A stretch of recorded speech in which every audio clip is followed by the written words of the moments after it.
Mix and match உங்களை வரவேற்றுக் கொள்கிறது.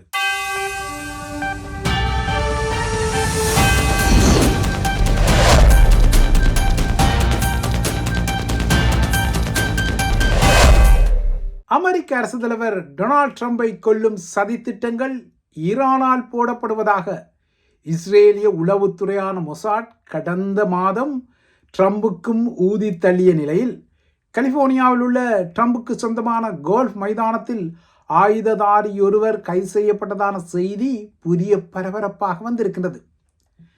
ட்ரம்பின் ரிப்பப்ளிக்கன்ஸ் என்றால் குடியரசுக் கட்சியின் தேசிய குழுவின் ஃபண்ட்ரைசிங் எனப்படும் நிதி திரட்டல் விருந்து நேற்றிரவு நடந்தபோது அதில் டொனால்ட் ட்ரம்பும் கலந்து கொண்டார். ஆனால் இந்த விருந்து நிகழ்வு இடம்பெறுவதற்கு முன்னர் கடந்த ஞாயிற்றுக்கிழமை தான் இந்த கைது இடம்பெற்றது. குறித்த நபர் கோல்ஃப் மைதானத்தை சுற்றி நடந்து திரிந்து நிழற்படங்கள் மற்றும் காணொளிகளை எடுத்து அந்த மைதானத்தின் பாதுகாப்பு திட்டமிடல் நடவடிக்கைகளை கண்காணித்து கொண்டதால் அவர் மீது சந்தேகம் எழுந்து இந்த கைது நடந்ததாகவும் கைதானவர் ஜெனைன் ஜான் டேல் என அடையாளம் காணப்பட்டதாகவும் சந்தேக நபரின் கால்சட்டை பையில் 16 தோட்டாக்கள் கொண்ட ஒரு ரவைக்கூடும், அவரது காரில் தோட்டாக்கள் நிரப்பப்பட்ட ஒரு கைத்துப்பாக்கியும் தோட்டாக்கள் நிரப்பப்பட்ட ஒரு ரவைக்கூடும் கைப்பற்றப்பட்டதான பரபரப்பான செய்திகள் எல்லாம் வந்திருக்கின்றன. லாஸ் ஏஞ்சல்ஸ் புறநகர பகுதியான டவுனியில் உள்ள அவரது வீட்டிலும் சோதனைகள் நடத்தப்பட்ட போது ஒரு தானியங்கி தாக்குதல் துப்பாக்கி, ஒரு கைத்துப்பாக்கி, ஒரு கவச உடை, அதாவது புல்லட் ப்ரூஃப் ஜாக்கெட் எனப்படும் கவச உடை, ஒரு ரவைக்கூடு என பல ஆயுதங்கள் கைப்பற்றப்பட்டதாகவும் அத்துடன் மனதை உலுக்கும் வாசகங்களை கொண்ட சில குறிப்பேடுகள் அந்த இடத்திலிருந்து மீட்கப்பட்டதாகவும் பாதுகாப்பு தரப்பின் பரபரப்பான செய்திகள் எல்லாம் வந்துள்ளன. எனினும் இந்த கைது மற்றும் இது தொடர்பான செய்திகள் நேரடியாக ட்ரம்பை கொல்லும் ஈரானிய சதி திட்டங்களுடன் தொடர்புடையதாக அடையாளப்படுத்தப்படவில்லை. மாறாக உள்ளூரில் ட்ரம்புக்கு எதிரான நகர்வுகள் காரணமான ஒரு நகர்வாக இது இருக்கலாம் என்ற பேசுபொருளும் இருக்கத்தான் செய்கின்றது. இதற்கிடையே ஈரான் மீதான தாக்குதல்களை மீளெடுத்த ட்ரம்ப் ஈரான் ஒரு டீலில் ஒப்பமிட இதுவே அதற்கு இறுதி சந்தர்ப்பம், லாஸ்ட் சான்ஸ் எனவும் இல்லையென்றால் ஈரானின் தலை துண்டிக்கப்படும் எனவும் தொடர்ந்தும் காற்று மூச்சென குரல் கொடுக்கத்தான் தலைப்படுகின்றார். ஆனால் ட்ரம்பை பொறுத்தவரை ஈரான் மீதான போரை தான் சவடால் விடுக்கும் அளவிற்கு இல்லையென்றால் சூளுரைத்து கொள்ளும் அளவுக்கு பெரிய அளவில் தீவிரப்படுத்த முடியுமா என்றால் அதில் ஒரு கேள்வி இருக்கத்தான் செய்கின்றது. எனினும் உளவியல் ரீதியாக இந்த பலவீனத்தை காட்டிக்கொள்ளாமல் வெளியே அவர் காற்று மூச்சென குரல் கொடுப்பதாகவும் சூளுரைகளை விடுப்பதாகவும் ஈரானை அழிக்கப் போவதாக கூறுவதாகவும் கருதப்படுகின்றது. ஆனால் ட்ரம்பை பொறுத்தவரை அமெரிக்க இராணுவத்துக்கு இருக்கக்கூடிய வெடிமருந்து பற்றாக்குறை குறித்த எச்சரிக்கைகள் அவருக்கு சொல்லப்பட்டதாகவும் கூறப்படுகின்றது. ஆனால் இந்த வெடிமருந்து பற்றாக்குறை குறித்த செய்திகள் எல்லாம் வதந்தி செய்திகள் எனவும் அமெரிக்க இராணுவம் உலகிலேயே மிகவும் சக்தி வாய்ந்த முதன்மை இராணுவம் என்பதால் வற்றாத வெடிமருந்து களஞ்சியம் ஒன்று அதற்கு இருக்கும். ட்ரம்ப் எவ்வளவு தூரம் அரசு தலைவராகவும் முப்படைகளின் உயரிய தளபதியாகவும் ஈரான் மீதான தாக்குதலை நடத்த விரும்பிக் கொள்கின்றாரோ அந்த அளவுக்கு அமெரிக்கா ஈரானை அடிக்கும் என்றெல்லாம் பென்டகனின் பேச்சாளர் தலைகள் சொல்லிக் கொள்கின்றன. ஆனால் இவர்களெல்லாம் பேச்சாளர்கள், அவ்வாறு தான் பரப்புரைக்காக சொல்லிக்கொள்ள முடியும். ஆனால் உண்மையில் இராணுவத்தின் நிலை என்ன என்பது இராணுவத்தின் ஆய்வாளர்களுக்கு தான் தெரியும். அமெரிக்க இராணுவத்திடம் போதுமானதை விட அதிகமான வெடிமருந்துகள் எல்லாம் இருக்கின்றது. களஞ்சியத்தில் ஏராளமான ஏவுகணைகள், பெரும் பெரும் நாசகார ஆயுதங்கள் எல்லாம் இருப்பதாக பென்டகன் கூறிக்கொள்கின்றது. ஆனால் நீண்ட காலத்துக்கு இப்படியே அடிப்பது போல, அதாவது கடந்த சில நாட்களுக்கு முன்னர் ஈரானை ஒவ்வொரு இரவும் தாக்கியது போல ஒவ்வொரு நாளும் ஈரானுக்கு எதிரான தாக்குதல்களை அமெரிக்கா நடத்தி கொண்டால் களஞ்சியம் வற்றும். அவ்வாறாக களஞ்சியம் வற்றினால் சீனா, ரஷ்யா அல்லது வடகொரியாவுடன் எதிர்காலத்தில் ஏற்படக்கூடிய ஒரு போரை அமெரிக்காவால் முறையாக நடத்த முடியாது என்ற எச்சரிக்கைகளாக வருகின்றன.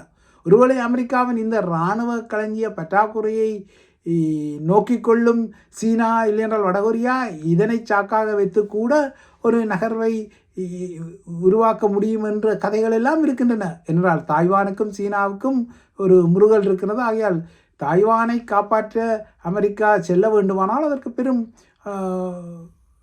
அம்யூனிஷன்ஸ் என்றால் இராணுவ கையிருப்பு தேவை. ஆகையால் தான் இந்த எச்சரிக்கைகள் வருகின்றன. ஈரானுடனான போரின் போது அமெரிக்க இராணுவம் நீண்ட தூர ஏவுகணைகள் மற்றும் துல்லிய தாக்குதல் ஏவுகணைகளை அதிக அளவில் பயன்படுத்திவிட்டது. இது யதார்த்தமான ஒரு விடயம். இதனால் டொமஹாக் அல்லது பேட்ரியாட் ஏவுகணைகள் அமெரிக்க இராணுவத்துக்கு குறைவடைந்துள்ளதான செய்திகள் வந்திருக்கின்றன. இதுவும் ஏற்றுக்கொள்ளக்கூடிய ஒரு விடயம்தான். ஏனென்றால் டொமஹாக் அல்லது பேட்ரியாட் ஏவுகணைகள் ஒன்றும் சட்டுப்புட்டென சுடுகுது மடியைப்பிடி என்ற அடிப்படையில் உற்பத்தி செய்யக்கூடிய ஆயுதங்கள் அல்ல. பேட்ரியாட் ஏவுகணைகள் போன்ற உயர்தர ஆயுதங்களை தயாரிப்பதற்கு மாதக்கணக்கில் செல்லும் ஒரு மிசைலை தயாரிப்பதற்கு. இதனால் ஈரான் போருக்கு முன்னர் அமெரிக்காவின் இராணுவ களஞ்சியத்தில் இருந்த முன்னைய நிலையை, குறிப்பாக ஏவுகணைகளை நிரப்பிக்கொள்ள வேண்டுமானால் இப்போதைய நிலையில் அமெரிக்க இராணுவத்திற்கு 3 அல்லது அதற்கு மேற்பட்ட ஆண்டுகள் ஆகும் எனத்தான் தெரிய வருகின்றது. குறிப்பாக டொமஹாக் ஏவுகணைகளின் கையிருப்பு கணிசமாக குறைந்துள்ளது. என்றால் அமெரிக்கா ஈரான் மீதான தாக்குதலில் அதிக அளவு டொமஹாக் ஏவுகணைகளை அடித்திருந்தது. ஏற்கனவே இருந்த டொமஹாக் ஏவுகணைகளில் கிட்டத்தட்ட 50% ஈரானுக்கு எதிரான தாக்குதல்களில் பயன்படுத்தப்பட்டு விட்டது தெரிகிறது.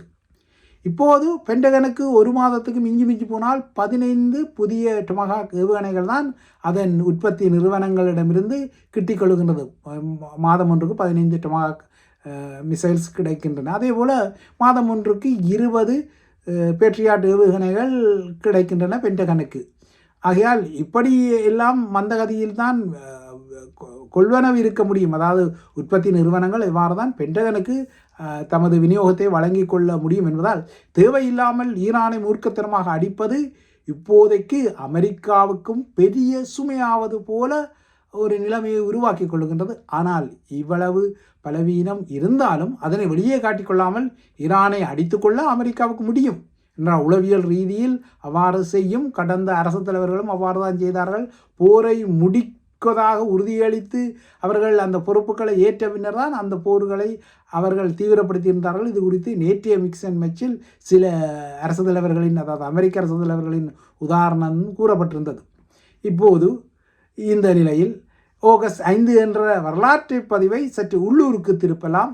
இன்றைய ஆகஸ்ட் 5 இந்திய வெளியுறவு செயலாளர் விக்ரம் மிஸ்ரி கொழும்பில் இறங்கி தீவிரமான சந்திப்புகளை நடத்தி வருகின்றார். அவர் கொழும்பில் இறங்குவதற்கு முன்னர் கொழும்பில் கைக்குண்டு ஒன்று வெடித்தது.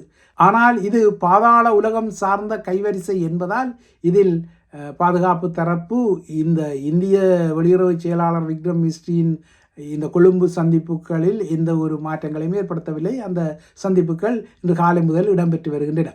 இன்று காலை கொழும்பில் இறங்கிய பின்னர் துரிதமான சந்திப்புகளில் விக்ரம் மிஸ்ரி ஈடுபட்டு வரும் நிலையில் 39 வருடங்களுக்கு முன்னர் இன்றைய ஆகஸ்ட் 5 என்ன நடந்தது என்பதை சற்று திரும்பி பார்த்தால், இந்த ஆகஸ்ட் 5 1987 ஆண்டில் விடுதலை புலிகளின் ஆயுத கையளிப்பு இடம்பெற்றது. விடுதலை புலிகளின் வரலாற்றில் முதலும் கடைசியுமாக இடம்பெற்ற ஒரு பகிரங்கமான ஆயுத கையளிப்பு நிகழ்வு என்றால் இதுதான். அன்று இதே நாளில் காலை 10 மணிக்கு பலாலி இராணுவ முகாமில் இந்த நிகழ்வு இடம்பெற்றது. இந்த நிகழ்வுக்கான ஊடகர்கள் யாழில் இருந்து கொண்டு செல்லப்பட்டார்கள். இந்திய படைத்தரப்பும் புலிகளும் ஒழுங்கு செய்த வாகனங்களில் பலாலிக்கு ஊடகர்கள் பயணித்தார்கள். அந்த ஊடகக்குழுவில் நானும் ஒருவனாக இருந்தேன். அன்று முரசொலி சார்பாக சென்ற எனக்கும் பாரதிக்கும் விடுதலை புலிகள் கையளிப்பதற்காக ஆயுதங்களை கொண்டு சென்ற அதே வாகனத்தில் தான் 2 இடங்கள் கிடைத்தன. புலிகளின் அப்போதைய பிரமுகராக இருந்த ரஹீம் மற்றும் தியாகி திலீபன் ஆகியோர் இதனை ஒழுங்கு செய்து தந்திருந்தனர். அப்போது புலிகளின் மூத்த தலைவர்கள் எல்லாம் அருகாமையில் தான் நடமாடிக்கொண்டிருந்தார்கள். இந்திய படையின் அனுசரணையுடன் எங்களது வாகனங்கள் பலாலி இராணுவ முகாமுக்குள் சென்றன. என்றால் பலாலி இராணுவ முகாம் அப்போது மிக கடுமையான கட்டுப்பாட்டுக்கு இருந்ததால் இந்திய படையினர் தான் ஊடகர்கள் வருகின்றார்கள், இல்லைன்றால் இந்த ஆயுத கையளிப்பு தொடர்பான செய்திகளை சேகரிக்க ஊடகங்கள் வருகின்றன என்ற விடயத்திலாம் சொல்லி பலாலி இராணுவ முகாமும் அதற்கு தயாராகத்தான் இருந்தது. முதன்முறையாக பலாலி இராணுவ முகாமுக்குள் நான் சென்ற சந்தர்ப்பம் அதுதான் கடைசி சந்தர்ப்பமாகவும் இருந்தது. அன்று பலாலிக்கு சென்ற யாழ்ப்பாணத்தை சேர்ந்த ஊடகர்களில் சிலர் இப்போது உயிருடன் இல்லை. ஈழமுரசு சார்பாக அப்போது சென்ற ஊடகரான சண்முகலிங்கன் 90களில் காணாமல் போனார். அதன் பின்னர் இன்று வரை அவர் எங்கு இருக்கின்றார் என்பது தெரியவில்லை. அன்று லேக் ஹவுஸ் பத்திரிகையின் தமிழ் இதழான தினகரன் சார்பாக ஆனந்த கிட்னர் இருந்தார். அவர் பின்னர் தினகரனின் பிரதம ஆசிரியராக சில வருடங்களின் பின்னர் மாறியமே எல்லாம் வேறு விடயம். அன்று இயக்கம் கையளித்த ஆயுதங்கள் தடிதண்டுகள் என அவர்களால் விளிக்கப்பட்டது. இவைதானா இயக்கத்தின் செயற்பாட்டு நிலை ஆயுதங்கள் என அந்த ஆயுதங்களை கொண்டு சென்றவர்களிடம் நாம் வினவிய போது அதற்கு அந்த வாகனத்தில் வந்த போராளிகள் ஒரு நமட்டு சிரிப்பை மட்டும் பதிலாக தந்திருந்தார்கள். AK-47, SLR, G3, LMG, RPG, 60 millimetre இல்லைனா 81 மில்லிமீட்டர் மோட்டார்கள், கைக்குண்டுகள் எல்லாம் அந்த வாகனங்களில் இருந்தன. ஒரு ஒரு ஒரு களஞ்சியமே இருந்தது. ஆனால் இந்த ஆயுதங்கள் யாவும் உண்மையான செயற்பாட்டு ஆயுதங்களானா இல்லையென்றால் அவற்றில் குறைபாடுகள் இருந்த ஆயுதங்கள் தானா என்பது ஒரு முக்கியமான விடயம். ஏனென்றால் இயக்கம் அன்று தமது செயற்பாட்டு ஆயுதங்களை கையளிக்காத நிலைமைக்கு ஒரு காரணம் இருந்தது. அதாவது இந்த ஒப்பந்தத்தால் தாம் ஏமாற்றப்படுவோம் என்ற உள்ளூர் எச்சரிக்கை இயக்கத்துக்கு இருந்ததால் தான் அது தனது முக்கியமான ஆயுதங்களை ஒப்படைக்கவில்லை. எனினும் இந்தியாவின் கோரிக்கையின் போரில் ஒரு குறியீட்டு ஆயுத ஒப்படைப்பு இடம்பெற்றதுதான் இயக்கம் முறையாக அன்று ஆயுதங்களை ஒப்படைக்கவில்லை என்பது 2 மாதங்களில் மீண்டும் இந்திய இராணுவத்துடன் வெடித்த போரில் புலிகள் பயன்படுத்திய ஆயுதங்கள் ஊடாக யதார்த்தமாகவே தெரிந்தது. அப்போதும் நான் யாழ்ப்பாணத்தில் அதனை நேரடியாக கண்டுகின்றேன். இன்றைய நாளில் பலாலி முகாமில் இடம்பெற்ற நிகழ்வில் இந்திய தரப்பில் ஜெனரல் ஹர்கிராஜ் சிங்கும் அப்போதைய இந்திய தூதர் ஜேன் தீக்ஷித் ஒருங்கிணைப்புகளை செய்திருந்தார்கள். இந்த நிகழ்வில் விடுதலை புலிகளின் சார்பில் அதன் அரசியல் பிரிவின் அப்போதைய தலைவர் யோரண்ணம் யோகி தலைவருக்கு பதிலாக குறியீட்டு முறையில் ஒரு கைத்துப்பாக்கியை அப்போதைய ஸ்ரீலங்காவின் பாதுகாப்பு செயலாளர் சேபால ஆட்டிக்களம் முன்னால் மேசையில் வைத்திருந்தார். பதிலுக்கு சேபால ஆட்டிக்களவும் அப்போது சிறையில் இருந்த அனைத்து தமிழ் அரசியல் கைதிகளுக்கும் பொது மன்னிப்பை வழங்கும் ஒரு பிரகடனத்தை, அது ஜேஆரின் பிரகடனமாக இருந்தது, அதனை வழங்கினார். புலிகள் அதனை பெற்றுக்கொண்டார்கள். ஆனால் விடுதலை புலிகளின் முன்னணி உறுப்பினர்கள் யாரும் சிறைகளில் இருப்பதில்லை என்பது நீங்கள் அறிந்தபடியும் அவர்கள் சைனெட் மூலம் உயிருடன் பிடிபடாமல் தமது முடிவை தாமே தேடிக்கொள்வதால் ஏனைய போராளிகளுக்கும் இந்த பகிரங்க மன்னிப்பு அப்போது ஜேஆரால் வழங்கப்பட்டிருந்தது. விடுதலை புலிகள் பகிரங்க ஒரு வழியில் ஆயுதங்களை ஒப்படைத்த முதலும் கடைசியுமான இந்த நிகழ்வு ஆகஸ்ட் 5ஆம் தேதி இடம்பெற்றது. அதன் பின்னர் ஆகஸ்ட் 9ஆம் தேதியும் இன்னொரு ஆயுத கையெழுப்பு இடம்பெற்றது. அன்று திருவோணமலை மட்டக்களப்பிலும் இடம்பெற்றிருந்தது. ஆகஸ்ட் 9ஆம் தேதி. ஆகஸ்ட் 5 பலாலியில் ஆயுத கையெழுப்பின் முதற்கட்டம் முடிந்த பின்னர் ஊடகர்களான எமக்கு இந்திய மற்றும் இலங்கை அதிகாரிகள் குறுகிய சேவைகளை தந்திருந்தனர். அது தொடர்பான விவரங்களை எல்லாம் தந்திருந்தனர். ஆனால் இவையெல்லாம் உண்மையில் சமாதானத்தை கொண்டு வரவில்லை. 2 மாத காலத்தில் வஞ்சிக்கப்பட்ட ஒப்பந்தத்தால் மீண்டும் ஒரு பெரும் நசகார போர் வெடித்தது. அந்த போருக்கும் ஊடகர்களான நாம் சாட்சியங்களாக இன்று வரை இருக்கின்றோம். ஆனால் பல ஊடகர்கள் இன்று இல்லை. அதற்கு பின்னர் எமது ஊடக குழுவில் இணைந்த நிமலராஜன் உட்பட்ட பலர் மோசமாக கொல்லப்பட்டிருக்கின்றார்கள். தராய் சிவராமனை கொல்லப்பட்டிருக்கிறார். ஏராளமான ஊடகர்கள் இன்று இல்லை. நம்மிடம் பயணித்தவர்கள் பலர் இல்லை. அதனையும் இன்றைய இந்த ஆகஸ்ட் 5 நினைவூட்டலின் பின்னால் சொல்லிக்கொள்ள முடியும்.